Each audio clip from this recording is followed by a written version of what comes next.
Hello everyone, welcome to our YouTube channel mathematical पाठशाला। आज हम गेट 2021 में एलपीपी से जितने सारे क्वेश्चंस आए वो सारे डिस्कस करेंगे। तो एलपीपी से गेट 2021 में टोटल 4 क्वेश्चंस आया था, जिनमें से 3 क्वेश्चंस था वो 1 मार्क्स का था और एक क्वेश्चन था जो 2 मार्क्स का था, मतलब टोटल 5 मार्क्स आया था एलपीपी से। जो फर्स्ट क्वेश्चन है वो क्वेश्चन नंबर 23 है, तो मतलब ये 1 मार्क्स की क्वेश्चन है। इनमें एक लीनियर प्रोग्रामिंग प्रॉब्लम गिवन है, maximise to x1 plus 3x2, और उसके साथ 3 कांस्टेंट गिवन है और x1 greater is equal to 0, x2 greater is equal to 0, और optimal value of the dual of p ये निकालना है हमें। तो इसीलिए मैं पहले ये थ्योरम पे जाती हूँ जिसको बोलती है डुअलिटी थ्योरम। इस डुअलिटी थ्योरम में बोलती है कि अगर प्राइमल और डुअल किसी एक के पास अगर फाइनाइट ऑप्टिमल सॉल्यूशन होता है, तो अदर प्रॉब्लम के पास भी फाइनाइट ऑप्टिमल सॉल्यूशन होगा, और जो ऑप्टिमल वैल्यूज होगा ऑब्जेक्टिव फंक्शन की वो इक्वल आ जाएगा। ठीक है, तो अगर मैं यहाँ पे ये थ्योरम अप्लाई करती हूँ तो optimal value of the dual जो होगा वो एक्चुअली इक्वल आ जाएगा optimal value of the primal P. ठीक है, तो इसीलिए सबसे पहले हमें optimal value of the primal निकालना होगा, फिर वो आंसर आ जाएगा हमारे पास। वही आंसर आ जाएगा कि वही आंसर आ जाएगा optimal value of the dual. ठीक है, तो इसीलिए मैं यहाँ पे ड्रॉ कर लेती हूँ। 2x1 plus x2 is equal to 6, तो यहाँ से आ जाएगा x1/3 plus x2/6, this is equal to 1। x minus x1 plus x2, this is equal to 1, तो यहाँ से आ जाएगा x1/-1 plus x2/1, this is equal to 1, and x1 plus x2 is equal to 3, तो यहाँ से आ जाएगा x1/3 plus x2/3, this is equal to 1। अब इस स्ट्रेट लाइन को यहाँ पे ड्रॉ करना होगा। सो ये x1 है और ये x2 है। सो x1/6 and x2, x1/3 and x2/6, तो ये एक स्ट्रेट लाइन आ गया। ये है कॉरस्पॉन्डिंग टू द कांस्टेंट 1। फिर दूसरे कांस्टेंट में x1/-1, x2/1, तो ये एक कांस्टेंट आ गया, ये आ गया दूसरा straight line corresponding to the constant 2, and x1/3 and x2/3, तो मतलब ये स्ट्रेट लाइन आ जाएगा corresponding to the constant 3। So हमारे पास जो और यहाँ पे सारे जो कांस्टेंट है वो लेस इज इक्वल टू है, तो मतलब सारे टूवर्ड्स एरोज जो होगा वो टूवर्ड्स द ओरिजिन आ जाएगा। ठीक है, टूवर्ड्स द ओरिजिन है। तो इसीलिए क्या है, ये जो रीजियन है ये है हमारे पास फिजिबल रीजियन। ठीक है, इस फिजिबल रीजियन की जो कॉर्नर पॉइंट्स है वो है ए का जो कोऑर्डिनेट आ जाएगा वो है 3, 0। अच्छा, ये बी है, बी 2 and 3, इन दोनों का इंटरसेक्शन है, और सी जो है उसका कोऑर्डिनेट आ जाएगा 0, 1। ठीक है, अब बी को निकालने के लिए 2 and 3 को सॉल्व करना पड़ेगा, तो यहाँ से आ जाएगा x2 is equal to 2 and x1 is equal to 1, so इसका कोऑर्डिनेट आ जाएगा 1, 2। अब z का वैल्यू निकालना होगा at this extreme points. So z at the point A, this is equal to 6, z at the point B, this is equal to 8, and z at the point C, this is equal to 3। तो इनमें से जो maximum है वो 8 है, तो इसीलिए optimal value of the primal is equal to 8, जो optimal value of the dual के साथ सेम है। So 8 is the correct answer. अब दूसरे प्रॉब्लम है क्वेश्चन नंबर 24, जो 1 मार्क्स का क्वेश्चन था। इसमें एक लीनियर प्रोग्रामिंग प्रॉब्लम गिवन है, मिनिमाइजेशन ऑफ दिस, उसके साथ 3 कांस्टेंट गिवन है और 5 वेरिएबल्स है, x1, x2, s1, s2, s3। मतलब यहाँ पे नाम n इज इक्वल टू, अगर नंबर ऑफ वेरिएबल्स है this is equal to 5, and n is equal to number of equation, ठीक है, जो 3 है। अब क्या करना है, या अब क्या बोला है कि x1, 2, s1, s2, s3 ये बेसिक फिजिबल सॉल्यूशन प्राइमल के लिए है, तो then x1 plus s1 plus s2 plus s3 ये क्या होगा, ये निकालना होगा। अच्छा, यहाँ पे 2 गिवन है, मतलब क्या है कि x2 का जो वैल्यू है वो 2 है। ठीक है, बेसिक फिजिबल सॉल्यूशंस के लिए। अब बेसिक फिजिबल सॉल्यूशंस में ये बेसिक फिजिबल सॉल्यूशंस अगर होता है तो सॉल्यूशन, अगर मैं इस टर्म को उठाती हूँ कि सॉल्यूशन, तो सॉल्यूशंस का मतलब होता है कि ये सारे कांस्टेंट को सेटिस्फाई करेगा। तो अगर सारे कॉन्स्टेंट को सेटिस्फाई करेगा तो यहाँ से आ जाएगा 2x1 plus s1 this is equal to 12 minus 6, क्योंकि x2 का वैल्यू 2 है तो इसीलिए ये आ गया हमारे पास 6। ठीक है, फिर आ जाएगा minus x1 plus s2 this is equal to -1। ठीक है, फिर इसके बाद आ जाएगा माइनस x1 प्लस s3, इसका वैल्यू आ जाएगा -1। ठीक है, तो ये आ गया हमारे पास नया नया सिस्टम आ गया। ठीक है, सॉल्यूशन के लिए। फिर आ गया हमारी जो आती है फिजिबिलिटी। तो फिजिबल सॉल्यूशंस होने के लिए क्या है कि जो सारे जो वेरिएबल्स है एक्स आई भी ग्रेटर इज इक्वल टू 0 होगा, मतलब x1 x2, और s1 s2 s3 ये भी ग्रेटर इज इक्वल टू 0 होगा। फिर आती है बेसिक। अब बेसिक के लिए क्या होगा, अगर बेसिक होती है ना कि सॉल्यूशन, यहाँ पे सॉल्यूशन अगर बेसिक होती है तो बेसिक के लिए जो कंडीशंस है वो यहाँ पे 5 वेरिएबल्स है और 3 इक्वेशंस है, मतलब n minus of m, that means 2 variables जो है 2 वेरिएबल्स को हमें इक्वल टू 0 रखना होगा। ठीक है, तो 2 वेरिएबल्स को अगर हम 0 रखेंगे तभी ये सॉल्यूशन जो होगा वो बेसिक सॉल्यूशन होगा। तो इसीलिए मैं सबसे पहले तो वो 2 वेरिएबल्स क्या होगा, मान लो यहाँ पे x2 का वैल्यू तो 2 है, वो तो ऑलरेडी नॉन जीरो है ही। ठीक है, तो मतलब x1 s1 s2 and s3, in 4 variables में से 2 वेरिएबल्स का वैल्यू जो होगा 2 वेरिएबल्स जो होगा वो इक्वल टू 0 आ जाएगा, तो अभी ये बेसिक फिजिबल सॉल्यूशन होगा। तो सबसे पहले मैं मानती हूँ कि अगर x1 0 है, ठीक है, अगर x1 0 होता है, ये अगर मैं चूज कर लेती हूँ, तो यहाँ से s2 का जो वैल्यू आ जाएगा वो -1 आ जाएगा। तो s2 अगर -1 आती है तो ये फिजिबिलिटी कंडीशंस को सेटिस्फाई नहीं कर रही है, तो इसीलिए ये इनकरेक्ट, ये तो बेसिक फिजिबल सॉल्यूशन नहीं होगा।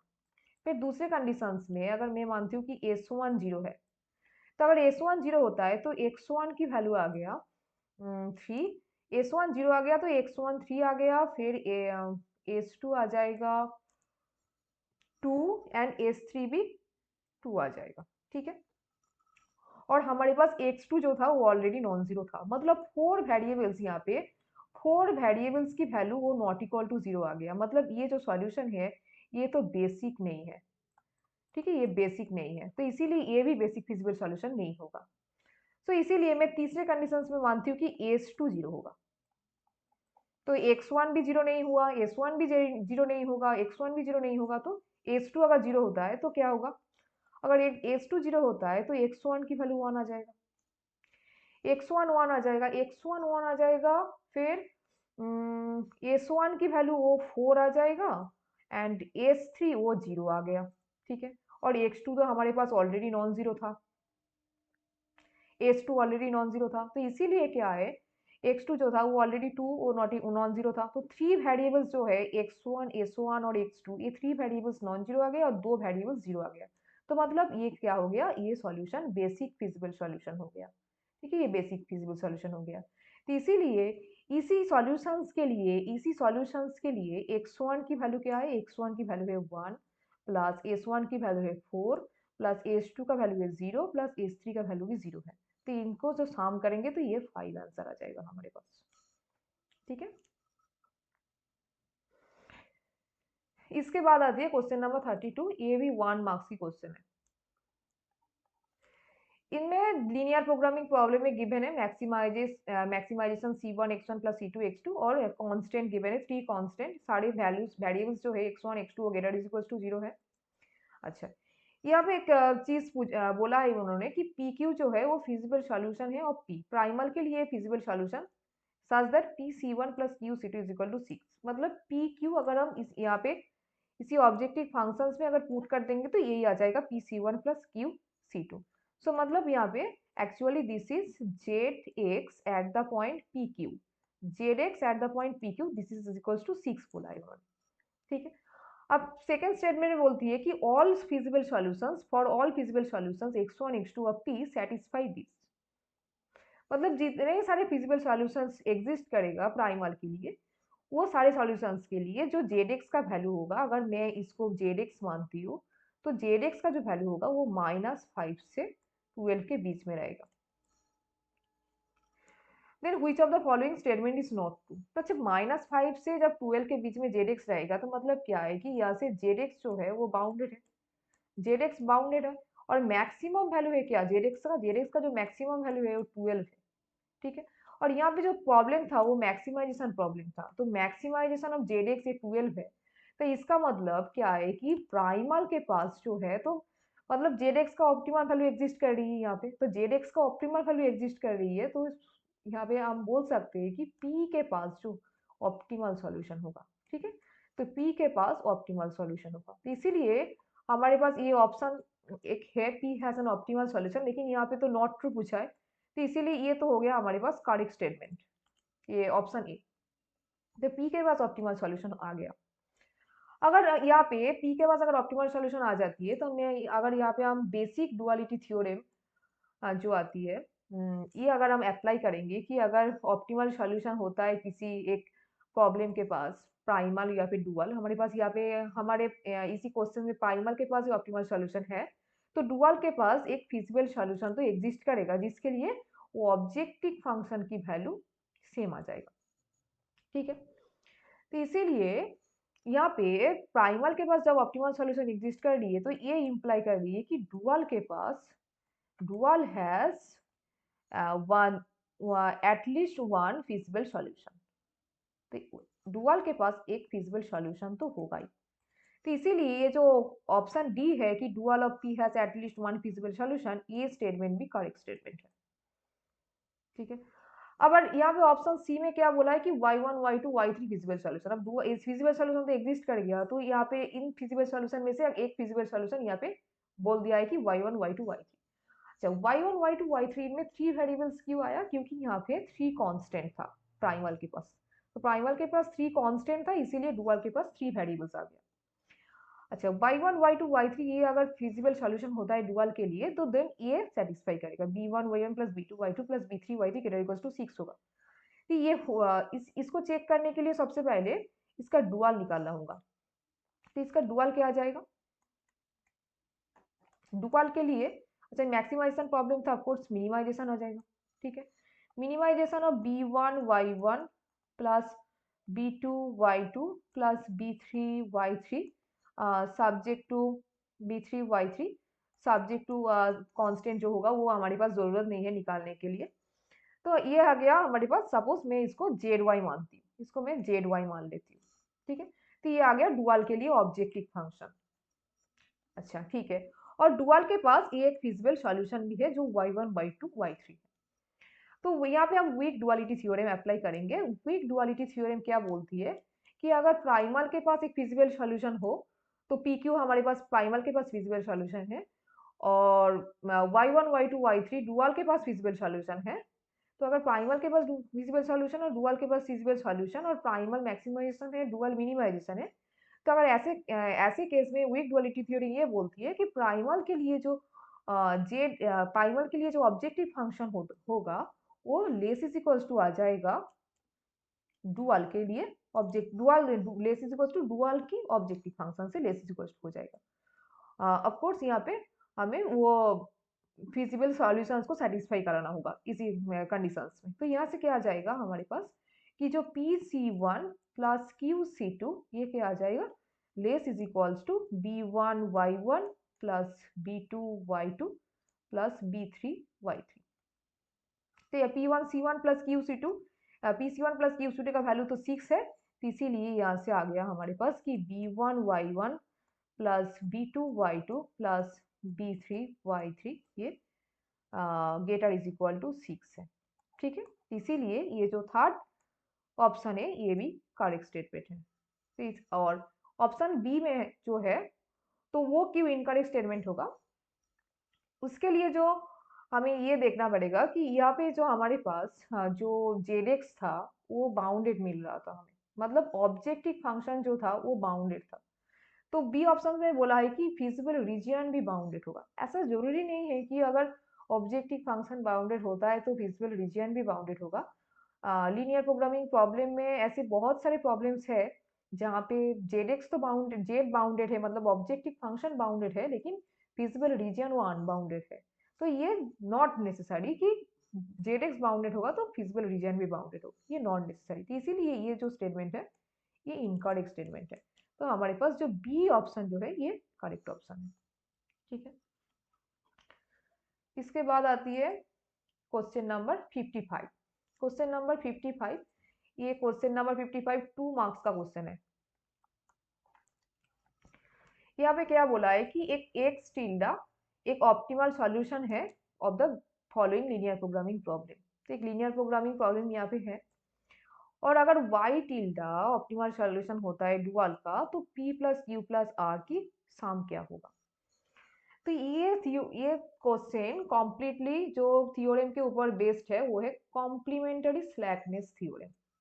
कॉम्प्लीमेंटरी स्लैकनेस थ्योरम ये बोलती है कि अगर प्राइमल और डुअल के पास ऑप्टिमल सॉल्यूशन है, तो उसके लिए अगर प्राइमल या फिर डुअल किसी एक के पास अगर किसी भी कांस्टेंट में इनइक्वालिटी ऑकर करती है, तो उसकी कॉरस्पॉन्डिंग जो वेरिएबल्स होता है, ठीक है, उसकी कॉरस्पॉन्डिंग जो अदर सिस्टम में वेरिएबल्स होता है वो जीरो आ जाती है।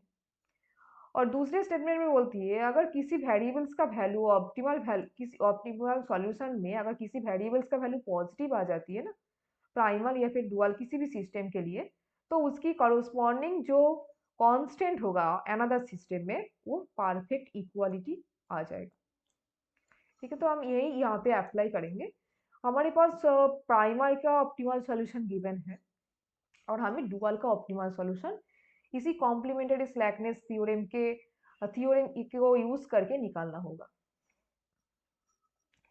तो सबसे पहले क्या करना होगा, यहाँ पे मैं पहले इसका डुअल निकाल लेती हूँ। हमारे पास प्राइमल तो है, अब मैं इसका डुअल निकाल लेती हूँ। तो मैक्सिमाइजेशन है तो डुअल आ जाएगा minimisation. Minimisation 10y1 plus 3y2 plus 11y3। ठीक है, subject to 2y1 plus y2 plus 2y3, 4y1 minus y2 plus 3y3, ay1 plus by2 plus 5y3। Minimisation problem है तो सारे ग्रेटर इज इक्वल टू आ जाएगा। ये 4, ये 1, ये -3 और सारे वाई आईज जो है वो ग्रेटर इज इक्वल टू 0 है। अब कॉम्प्लीमेंटरी स्लैकनेस थ्योरम को यूज करना होगा। अच्छा, यहाँ पे एक्स टिल्डा 11/3 12/3 0 ये ऑप्टिमल सॉल्यूशन है प्राइमल के लिए। तो ऑप्टिमल सॉल्यूशन है मतलब सारे कांस्टेंट को इसको सेटिस्फाई करेगा। तो अगर हम कांस्टेंट को सेटिस्फाई कराएंगे तो ये आ जाएगा 2 मतलब पहले कांस्टेंट के लिए आ जाएगा 22/3 प्लस 8/3 प्लस 0, तो मतलब ये आ जाएगा 10। तो ये इक्वालिटी आ गया। ठीक है, फिर दूसरे कांस्टेंट में 11/3 माइनस ऑफ 2/3, तो ये आ गया 3, तो ये भी इक्वालिटी आ गया। फिर तीसरे कांस्टेंट में पुट करेंगे तो ये आ जाएगा 22/3 plus 6/3, this is equals to 28/3, जो लेस इज इक्वल टू 11 है। मतलब यहाँ पे इनइक्वालिटी आ गया। तो अगर प्राइमल के पास इनइक्वालिटी आ जाती है किसी भी कांस्टेंट के पास, तो उसकी कॉरस्पॉन्डिंग जो डुअल वेरिएबल्स होगा, तो इसकी कॉरस्पॉन्डिंग जो डुअल वेरिएबल्स है वो क्या है, y3। तो इसीलिए y3 का वैल्यू 0 आ जाएगा। ठीक है, यहाँ पे तो यहाँ पे r जो है वो ऑप्टिमल सॉल्यूशन में वैल्यू y3 का वैल्यू 0 आ जाएगा। मतलब यहाँ पे बोल सकती हूँ मैं कि r का वैल्यू जो होगा वो 0 होगा। ठीक है, अब क्या है, अब दूसरे कंडीशन में कॉम्प्लीमेंटरी स्लैकनेस का जो दूसरा कंडीशन था वो कह रहा था कि अगर x1 जो था, x1 उसके हिसाब से अगर x1 जो है वो 11/3 है तो वो ग्रेटर देन 0 है। तो x1 ग्रेटर देन 0 है तो इसकी कॉरस्पॉन्डिंग जो डुअल में कांस्टेंट है, तो इसकी कॉरस्पॉन्डिंग जो डुअल में कांस्टेंट जो है वो क्या है कि 2y1 प्लस y2, y3 का वैल्यू 0 है तो ये परफेक्ट इक्वालिटी हो जाएगा, तो 4 हो गया। अब x2 का वैल्यू भी 2/3 है, ये भी ग्रेटर देन 0 है। तो इसीलिए दूसरा कांस्टेंट जो है मतलब 4y1 माइनस y2 ये इक्वल्स टू 1 आ जाएगा। अगर हम इन दोनों को सॉल्व करेंगे तो यहाँ से आ जाएगा अच्छा यहाँ पे y2 होगा। हम्म, अगर हम इसको सॉल्व करेंगे तो ये आ जाएगा y1 की वैल्यू आ जाएगा 5/6 और y2 का वैल्यू आ जाएगा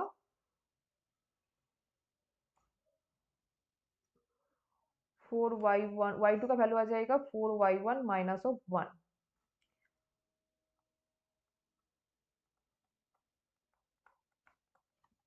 तो ये आ गया हमारे पास 14/6। ठीक है, तो यहाँ पे क्या आ गया कि p का वैल्यू जो है वो है 5/6 और q का जो वैल्यू है वो है 14/6। अब p प्लस क्यू, r का वैल्यू 0 है तो p plus Q plus r, तो ये आ गया हमारे पास 19/6। मतलब अगर 2 डेसिमल प्लेस तक करेक्ट करेंगे तो ये 3.17 ये आ जाएगा। ये आ गया हमारे पास करेक्ट आंसर। ठीक है, तो टोटल 4 क्वेश्चंस था ये 2021 में, जिनमें से 5 मार्क्स आया था। Okay, thank you so much for watching this video. Good bye.